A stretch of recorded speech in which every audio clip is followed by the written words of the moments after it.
My name is John Olbrantz. I'm director of the Hallie Museum of Art here at Willamette University, and I'm sitting here with Arvie Smith, a good friend, a wonderful artist, who is the subject of a major retrospective exhibition at the Hallie Museum of Art. The exhibition continues through March 26th and really shouldn't be missed. Before we talk a little bit about your background, Arvie, I wonder if you could, the title of the exhibition is Arvie Smith, Scarecrow. And you and I remember a couple of years ago as we were planning the exhibition, talked about different potential titles, and you actually came up with the title Scarecrow. What does that mean? Well, first of all, just a little bit about me, and it might sound relevant. I grew up on a farm in Texas, Jim Crow South, in the late 40s, early 50s. And my grandfather had acreage, and we grew stuff. We grew watermelons, he grew corn, he grew all sorts of stuff. But in his fields, he would put a scarecrow, and the scarecrow was to scare away the crows, but it didn't really work. They were always out there. We lived in kind of the white section of this small town, and the kids would come in and destroy my grandfather's crops. And so that was my interpretation of attempting to scare the crows, but who are the crows? Also, I'm from a very religious family. So with the scarecrow in the painting, the young man is chained to a cross and walking a tightrope. I kind of equate that with the kind of my understanding now of what my grandfather must have gone through in just living in that situation where you have a black man with property and white people that don't have property or sharecroppers. And so there was backlash. As I look at it later, I didn't know what was going on then. It was just sort of mean little kids. I imagine your grandfather tried to shield you and protect you from that type of bigotry. He did, very much so. He was an educator, and so was my grandmother. Tell me a little bit about, I know you were born in Houston in 1938, and I know that after a few years your parents separated, and you and your mom and your siblings moved to, was it Roganville? Roganville, Texas. Tell me a little bit about that and spending so much time with your grandparents and I guess your great-grandmother. Oh yeah. Roganville is kind of the black town outside of the white town, which is Jasper. And when my parents separated, and she took us to our grandmother's to live with my grandfather, grandmother, and great-grandmother, and my great-grandmother was born a slave. And we're in the Jim Crow South. And right next door, the next farm was my great-uncle's farm that the Klan had burned out. And that was our playground. So that was our beginning in Roganville. I see in a number of your paintings, there's that burning house. Mm-hmm. Is that a reference to the house being burned? Mm-hmm. In a sort of an overall reference, because this happened all the time. And that burned out house with the little bricks and stuff that was our playground, it's still hard for me to think of that as those burning houses that are in my paintings, because that was the playground. That's where the feral cats were, and we go play with the cats until they scratched us, of course. Right. Well, tell me about your grandparents, your grandfather, your grandmother, even your great-grandmother, who you obviously knew. Well, my grandfather was, he started the high school, the school for black children in that community. And the school was in Clear Creek. I know. But the water was really good. But he started this school, and he was the principal of the high school and teacher of all the high school grades. And my grandmother taught the lower grades. And I don't know, I think I was in, but anyway, I started there and continued until we went to Los Angeles. Oh, so your grandmother was your teacher? She was my teacher, yeah. I probably would have done better if I had stayed there. You knew what you could get away with, right? Oh, boy, you don't get away much with those guys. It's the South, and the rules are different.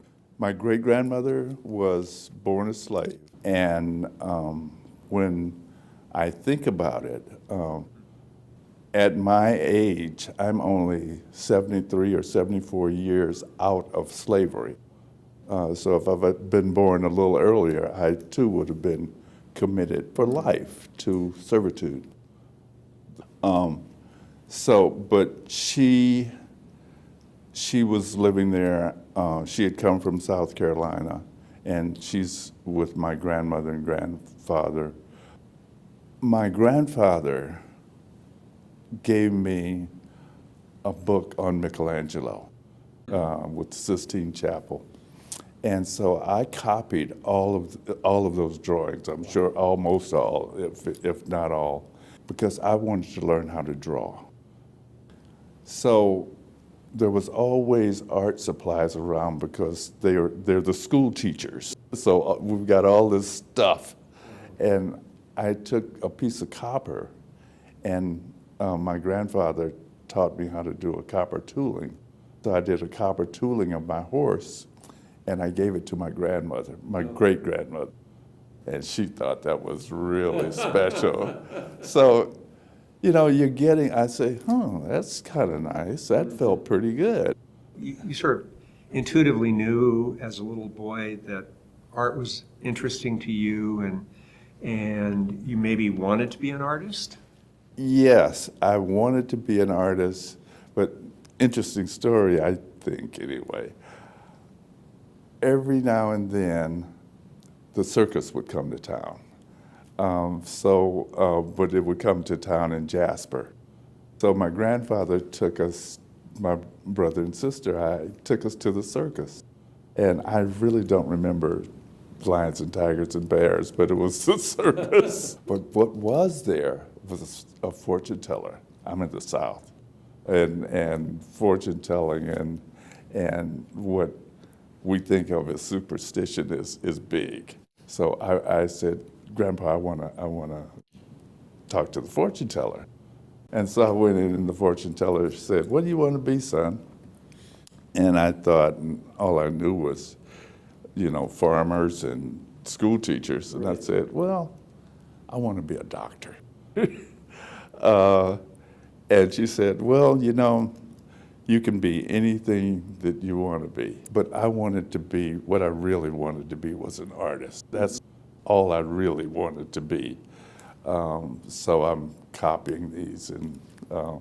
But to take the story full circle without going through the whole thing, as an artist and educator, that's what I eventually did. But at the end of that, I was asked to give the commencement speech at my college, at Pacific Northwest College of Art.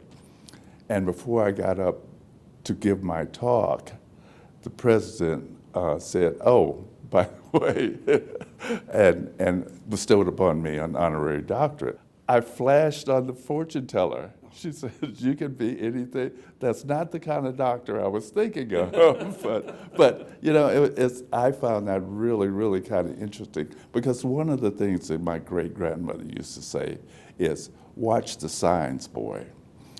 So really pay attention to what's going on around you and give it some thought. So you lived in Texas until you were, what, about 10 years old? And then your mom, who'd been, as I understand it, in Los Angeles, working, came back and got you and brought you and your siblings to Los Angeles with her. It must have been hard leaving Roganville and your grandparents. It was, you wanted to be with your mother. You Yeah. wanted to be with your mom. So it was tough in that it was a whole new understanding of childhood, because the young people in Los Angeles had a different set of values than you have in the country. So what was that like? I mean, that had to be a sort of culture shock, moving into that big urban environment. It was a severe culture shock. It was very severe culture shock, and full of hardship. My mother had rented an apartment, anticipating that we were going to come out and stay with her. But when the landlord found out that she had children, he wouldn't give her the apartment. Yeah, they would take dogs and cats, but they wouldn't take children. So we ended up living in a garage.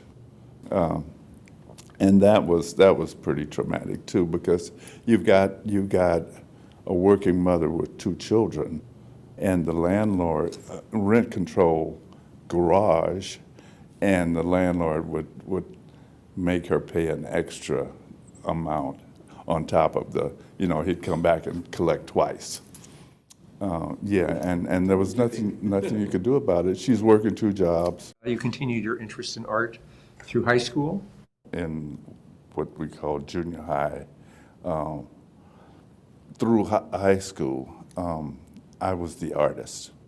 I was the guy who did the football posters and the basketball posters. And that was my identity. I liked that. So I did that all the way through high school and working in the principal's office. And I thought that I would get a scholarship to an art school. But they don't give scholarships in ghetto schools. It just doesn't happen. Then I applied, or I went to apply to an art school, but I had no skills, no resources. So I went and I said I would like to be an artist, and the receptionist told me that we don't need your kind here. And this is in the 50s. So what did you do? So you were basically rejected from art school, probably more about the color of your skin than about your lack of. I think so, but I would also, if I'm being fair, I was ill prepared. I didn't have a portfolio. I didn't have what you would need to seriously be considered an applicant. Did you continue to sort of hold, the dream of being an artist? Did you take art classes? Did you try to continue to, further your artistic skills? Funny question, because what I did, John, is I was a smoker at the time. So I found this book of matches, and on this book of matches it said, famous artist course. You could be an artist. And I said, looks like I'm not going to make it to college, but I am going to be an artist. So I took that course. I started it, and I learned a lot. When I finally did get to college, the professor, I could draw, and I was trying to learn how to paint, but I was drawing with black. And that's what we know, black and white. But he says, try using a red. And at the time, I didn't know it, but what he was talking about is red edge paintings. So I started drawing with red, and I continued drawing with red for years. It gave a different feel to the work, and I liked what it did. And now I'm playing with things other than black and white, and I have to understand value. I have to understand, those tonal differences, which is what painting is about in terms of how it's read. So that was an eye opener for me. And that was at UCLA. Mm-hmm. Yeah, I was taking extension courses, night courses. How did you wind up deciding to go back to school, going back to art school? How did that happen? I went to work at a treatment center, a residential treatment center in Portland, actually in Oregon City, outside of Oregon City. And I met this young lady, Julie Kern, and Julie Kern is my boss. But she's cute. And so it was risky, John. I'm saying, oh boy, I sure would like to ask her out, but I like this job. Yeah, right. But I did it anyway. And she didn't respond at first, and then I asked her a couple of times, and finally she said, yeah, let's go out. And yeah. And the rest is history. Hey, she succumbed to its charms. Yeah, but yeah, the rest is history. This person has changed my life. And so was it Julie that sort of inspired you to pursue your dream of going to art school? Right. We were working together, and one of the things I did is I kind of informally taught the kids drawing art, and they really loved that. So at one point she said, you're really good, aren't you? I said, yeah, I'm really, really good. She said, well, why don't you quit this job and go to art school? I said, I think I'll do that. And recognizing, I'm probably 40 then. I'm recognizing this is it. This is my last shot. If I don't take this shot, it's probably all over. And I'm going to keep doing my art, but I realize that I'll probably never be recognized. But I applied to art school, and the admission director said it was the best portfolio she had ever seen. You go back to PNCA. So who did you study with at PNCA? Who were some of your teachers and influences? I had gone to a lecture at PNCA in the auditorium, and there was this professor, and he's doing a painting of Gordon Gilkey.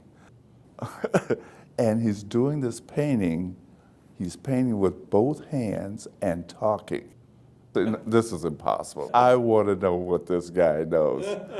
So I ended up studying with Paul Missel. Yeah, and he says, oh, that painting was nothing. And the other person, amazingly, Ann Johnson, just incredible. Even though I had been told this is a great portfolio, I'm still thinking, can I really do this? So my freshman year, I studied with Ann Johnson, and I got an A in her class, and she was incredible, so motivating and encouraging, and yeah, you can do this. She asked me to do my thesis project, or my project for that semester was to put together a presentation of jazz musicians. I can do that. I can do that.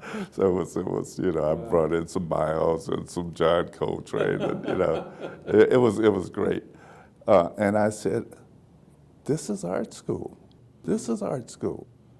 Yeah. What was your work like back in the day? Back because I don't think I've ever seen any of your work earlier than 1990, 1992. So what was the work like? What kinds of themes were you exploring in your work?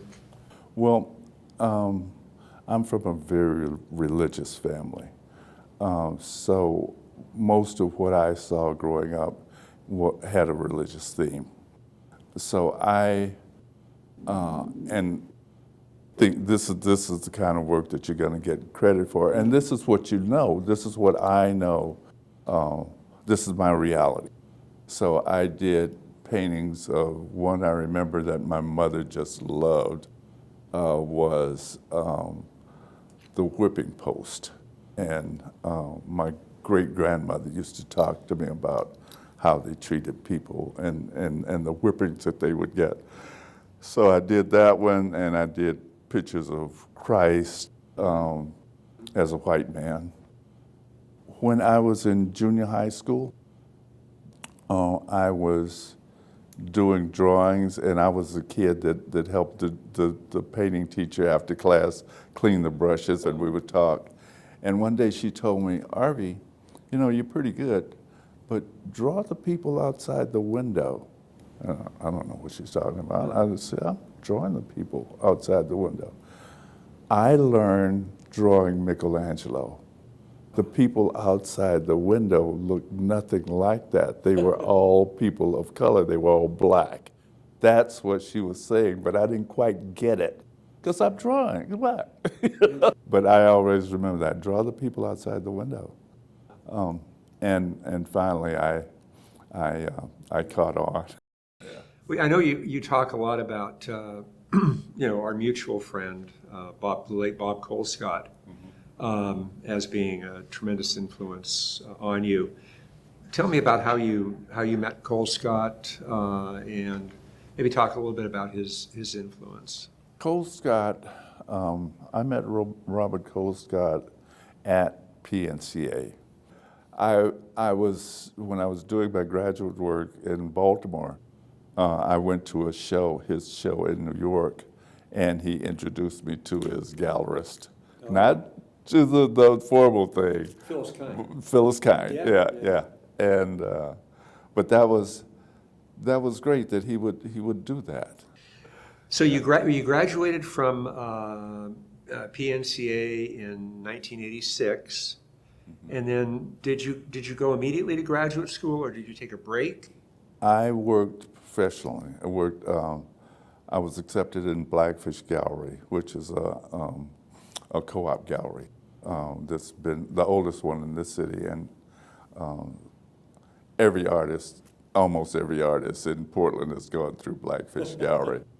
And I was surprised that they accepted me, but I was there for about 5 years, and it was, I don't know if it was quite 5, but it was quite an experience. I learned not really, but I got a glimpse of what this art world is about, because it's not just painting pictures, it's all that business stuff that. You lived in Portland for a few years after you graduated. Mm-hmm. What made you decide to go to graduate school? Did you feel like you needed further training? Did you want to eventually teach? What was the motivation behind getting an MFA degree? I wanted to be recognized as an artist, and I had my bachelor's, but I wanted more, and something, and this I don't really quite understand, but something told me you should go study with Grace Hardigan, and I don't know why I had that. Like I said, my wife is just really quite encouraging. So we made it happen. We managed to get a fellowship for grad school, free ride, studying with Grace Hardigan. And so Grace Hardigan was your teacher. How did she influence? She influenced me with, first of all, I started painting big paintings.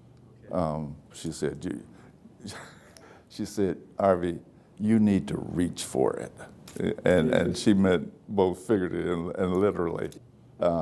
So I had some big stretcher bars made, and I did a couple of paintings larger than I'd done before. So, I think they were 92 by something or other. Stretcher bars made, and I did a couple figurative, yeah. Yeah, one of those was featured, well, not featured, but was in right out of grad school, yeah. So Grace, I met a lot of people through Grace. She was just teaching me stuff. And probably more than just, how to do A, B, and C, but teaching you maybe what it means to be an artist and how one operates within that milieu. And that's what was going on, John. Mm-hmm. That's it was a really strange world. I said, boy, these people are really full of themselves. Yeah, right. Especially on the East Coast. Right? But it was quite a learning experience, and I met some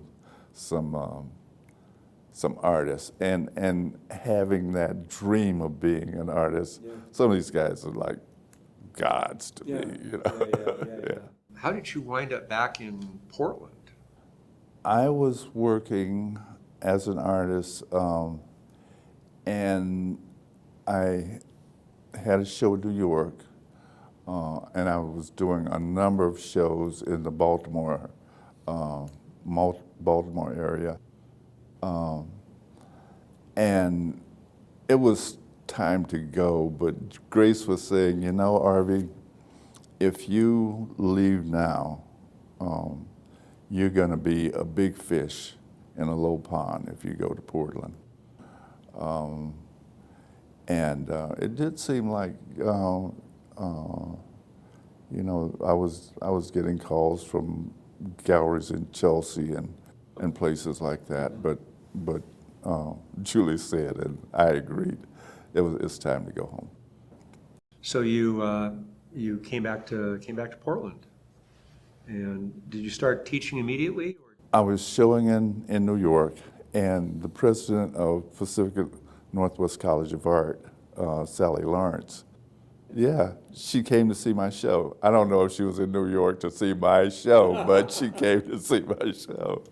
And she said, if you ever come back to Portland, you need a job, come talk to me. Mm-hmm. And we're thinking it's time to go anyway. So we came back, and I applied for a job there, and she accepted me. And now I'm doing what I really, really want to do. Now I'm living my dream. I think a really powerful work is a piece called Slave Ship from the early 90s. I think it's 92. When did you make that transition to some of these tougher subjects that deal with race and identity? Part is finding your voice, trying to figure out what you want to say and how you're going to say it. And I'm trying to say things that are important to me, but I'm trying to say them in a way that people, the public can hear it. Like, I'm not trying to beat people over the head with something, but if it's hypocrisy, there's no point in not talking about it, because unless we open some dialogue about how we are being perceived, until we can reach something that we can come to some kind of understanding of that perception, then we're going to always be separated. So I'm trying to get at that, open a dialogue around why is that?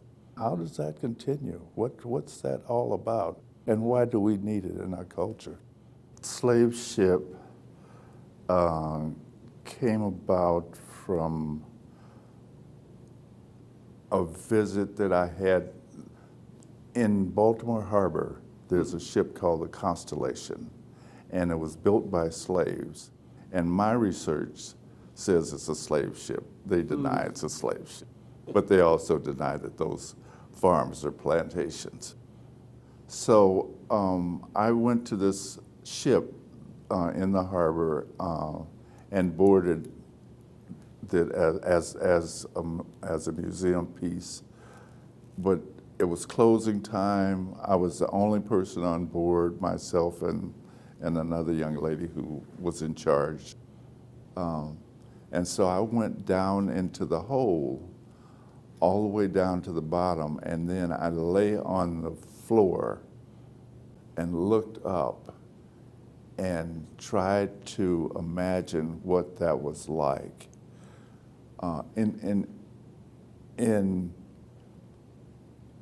In these slave ships, they tried to get as many people as they could on these ships, and they called one way of boarding the tight pack, where you might have 600 people on board this one ship, packed together so tight that they can hardly move. And then you have the loose pack of maybe 150 people. Just the fact that they talked about it in those terms, tight pack, loose pack, these are people. So I'm laying there on the floor in this hole, and I'm saying one of my ancestors or more experienced this inhumanity. And these ships, they were confined. First, they were confined to slave castles, what they call slave castles. This is where the people were stored.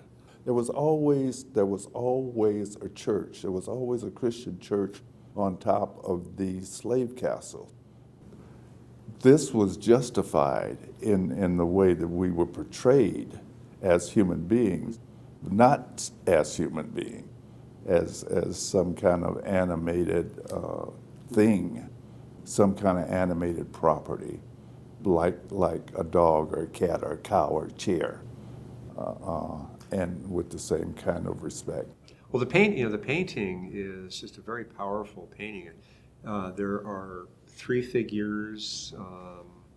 One figure looks very proud, very stoic, very strong, and there's another figure sort of writhing in agony. Can you talk a little bit about the imagery that you used in that painting and why you used it and sort of what it references? In the painting, it's a large format piece, and those three figures, I'm trying to show a range of emotions, some of the things that people might have gone through during that. Some people are going to break, and some of these people were warriors, but they didn't know what was going to happen to them. In fact, some of them believed they were going to be eaten by these white people that they'd never seen before. A lot of people jumped overboard. I was trying to say that this is ongoing, from 1518 to this. Well, it was still going on in the 50s, but still kind of underground. So what were the feelings that I could feel in that hole, but mine is kind of make-believe. I'm pretending this is real, and so I'm trying to portray that kind of emotion that one would have to feel being snatched up from their family. I think you can sit in front of an Arvie Smith painting and discover something new every time you look at it.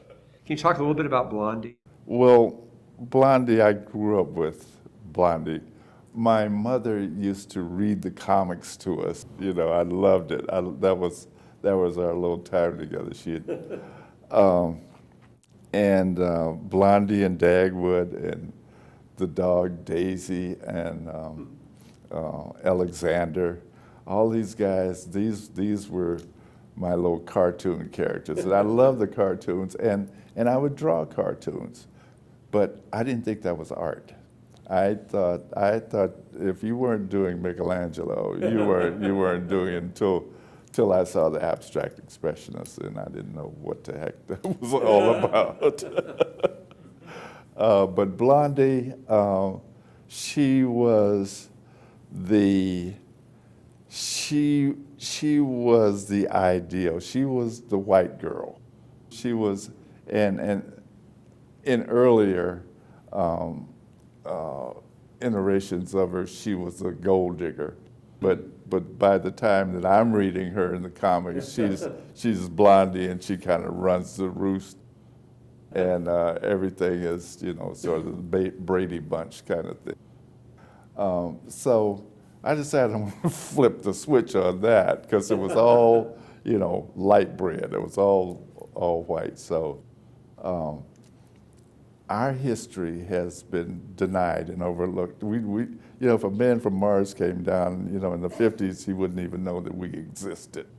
So I put this black man into the scene. Overall, what I'm talking about is a lynching. I'm talking about the lynching of a black man in the South. And he was in a relationship with the sheriff's daughter.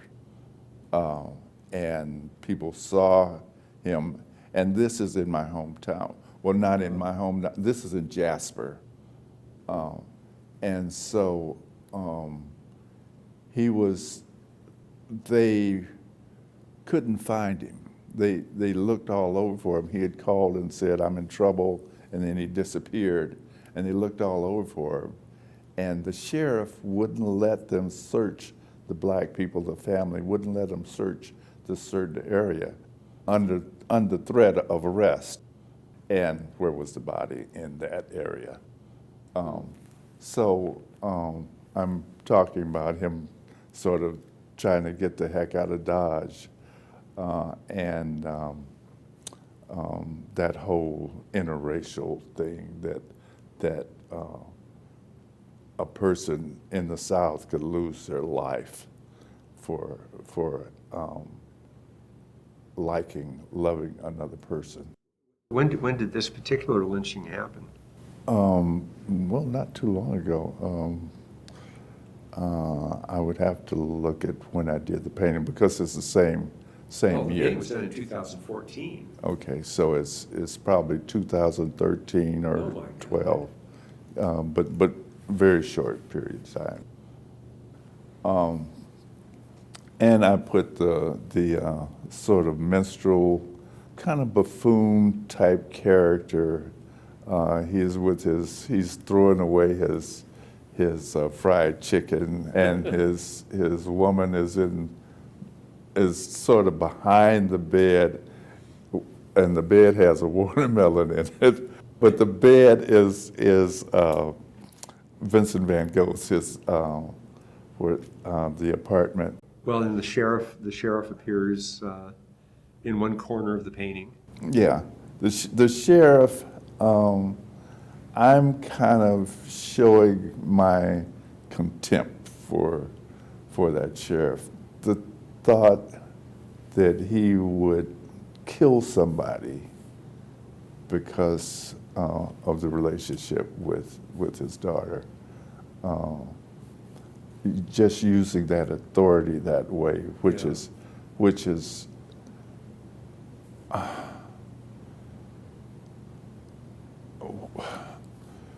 pretty much the way the law works here in America. There are no consequences for murdering a black person. Just recently, one police officer was charged and convicted of killing a black person. She reached for her taser and drew her gun. Yes, and but heretofore they didn't even need those kind of explanations. My mother and my grandmother used to say they'd just dump the bodies on your doorstep or on the church doorstep. So, but Blondie is about that, and I'm also referencing that Hermetic curse, the curse of Ham, with this sort of angel God figure coming down. I think that we elected a black president, not once, but twice. And I never thought I would see that in my lifetime. And I'm sure a lot of other people didn't think they would see it in their lifetimes. And there's a backlash. And I knew there would be a backlash. But I can see it in my own personal life. Like in the past, I'd say 5 years or so, those friends that were friends are now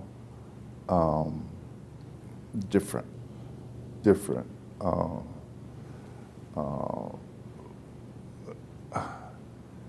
They're not so interested in straying away from pejoratives, straying away from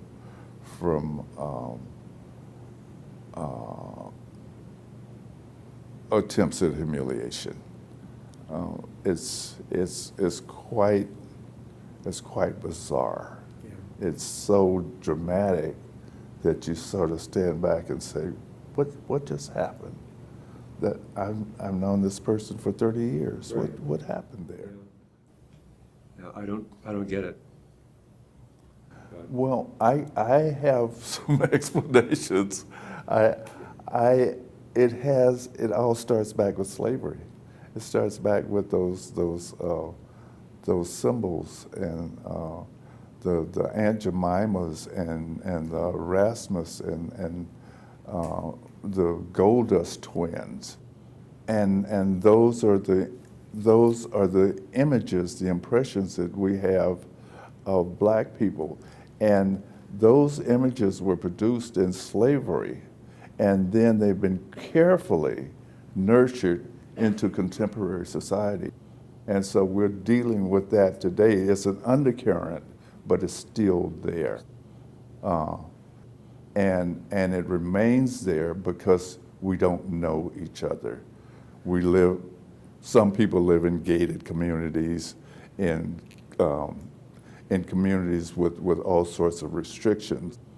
And this is on purpose. This is purposeful. If we don't know each other, then we'll never get together and have some kind of solidarity. We can't. I see the chickens coming home to roost. There was a time my grandfather would have to take this test. He's a college professor. He had to take this test to vote. But the guy down at the gas station with no teeth was grandfathered in. But this continues, and we see it happening today. But now it's not just black people. It's people of color, it's poor people, it's students. And all of that for some people to stay in power. The LGBTQ community. Mm-hmm. Third big painting, and it is the big painting, in the show is a painting from 2019 called Circus Circus. And I know you or Julie or somebody has kind of referred to that as sort of the culminating painting of a lot of your work. Tell me about Circus Circus. During his candidacy in 2016, he said something to the effect that I can shoot someone on Fifth Avenue and not lose a single vote. And so I started off with that image, and the brazen, you could kill somebody? You really think that? But that brazen attitude, and this man is vying for the top job in the world. And I know this particular person won't let black people into his apartments in New York. That was the first lawsuit that he was ever received was that. And so I know, I have an idea of what we're going to be dealing with this person. For some reason, we can't seem to, in the United States of America, we can't pass an anti-lynching bill. So something's wrong here. Something's wrong here. So we elect this person, and he starts carrying it out, but he signals before he does that, when he comes down that elevator, that he says something like, they're bringing in murderers and rapists, and what the heck? And we still elect him. So you see, there's something going on there, and it has to do with our understanding of the other, our understanding of other cultures, and people have been, I think, deluded. I think to think that somehow the tone, your skin tone, makes a person somehow superior and other people subordinate. And so I'm looking at Trump and all those forces, the Ku Klux Klan, and what I'm talking about is all of those forces, the neo-Nazis, those people that I've been saying for years, don't you see what's happening with those guys in the woods? Don't you see that? You saw it with Hampton when you shot him to death in his sleep. You saw it when you had Rap Brown, H. Rap Brown, chained to a chair. You can't see it, those guys with with automatic weapons, what are they gonna do, shoot rabbits? So if we didn't see that, that has to be purposeful. And now we see it. We see we're going down to the Capitol and I will go with you. There it is, it's there. And I think some people are beginning to realize how much trouble we are in terms of a democracy. So I have these people on horses chasing sort of the underprivileged, underserved communities. But they're on a carousel, a merry-go-round. And the old merry-go-rounds were on tracks. They were on, and they rolled around on these tracks. And so I put this whole scene on tracks, and I'm talking about it continues to go around and around. Every year it's the same story. And I say, how long are we gonna fall for this? We fell for that 4 years ago. Right. So I'm talking about how that revolves and you've got the spectators. Oh, the spectators. Lined up. Right. In the foreground. But separate. You have the rich guys over here, and you have the poor guys or working guys over here. And what Thomas Jefferson said is that we need to educate, paraphrasing, we need to educate a few people to sort of control this larger group of people. Mm-hmm. So we'll pull out a few geniuses from this small group, and they'll dominate this larger group. It's what's happening today. Absolutely. You know. Absolutely. So Pinocchio figure in that painting is interesting. Pinocchio. I fell in love with Pinocchio when we went to Italy the first time. Yeah. I have little dolls of Pinocchio that it's big in Florence. Those Pinocchio things. But what I'm talking about is, for months, we as a people, refused to call what Trump was saying as lies. We walked all around, not trying to say that the President of the United States is a liar. So I put the lies, the Pinocchio, the lies leading the whole repressive scenario. I don't understand it. I just don't.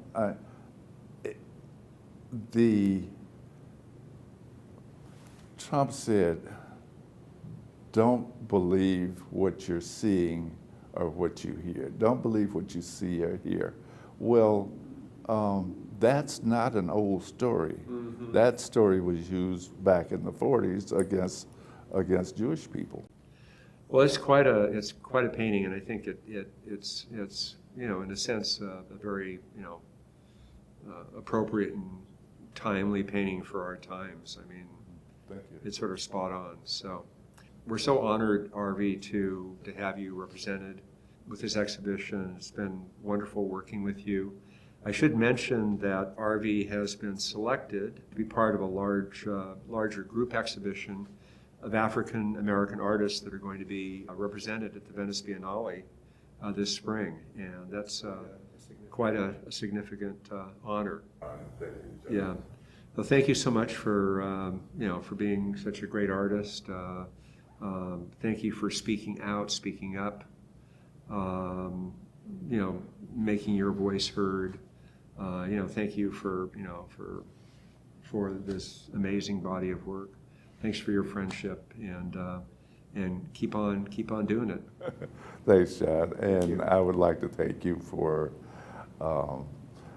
giving me this incredible opportunity. And